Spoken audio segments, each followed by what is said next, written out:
Welcome welcome to Manisha boutique मध्ये तुमचं खूप खूप स्वागत आहे। गेल्या 3 ते 4 वर्षापासून आपण कंटिन्यू अशी ही चालवत आलेलो आहे रोल प्रेसची साडी। आणि ती साडी जेव्हाही मी घालते त्यावेळेस माझ्याकडे खूप सारे डिमांड असते, तर ही तुमच्यासाठी मी घेऊन आलेली आहे पुन्हा एकदा।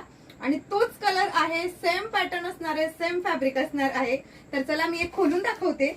सेकंड जी मी वेअर केलेली ना, ऍक्च्युली ती रोल प्रेस करून केलेली आहे हा। तर जी तुम्ही घेणार ना तर तिला तुम्हाला रोल प्रेस करावी लागणार। तर हे बघा, अतिशय सुंदर छान असा मस्तपैकी डार्क मध्ये कलर आलेला आहे। खूप सुंदर आहे, ट्रेंडिंगला चालणारी साडी आहे ही, खूप एक नंबर दिसते। अतिशय सुंदर छान असं याचं जे फॅब्रिक आहे ना ते तुम्हाला कॉटन आणि सिल्क मध्ये जातं आणि अंगावर घातल्यावर लाईट वेट असं वजन आहे या साडीचं। याचा बीपी पण छान आहे आणि याचा पल्लू पण खूप छान असणार आहे आणि सुपर छान अशी तुम्हाला मस्तपैकी हे बघा किती छान दिसते बघा सगळ्यांनो। आणि याची प्राइस असणार आहे फक्त आणि फक्त 999 ऑल इंडिया फ्री शिपिंग मध्ये। तर वाट कसली बघताय, करा लवकर बुकिंग।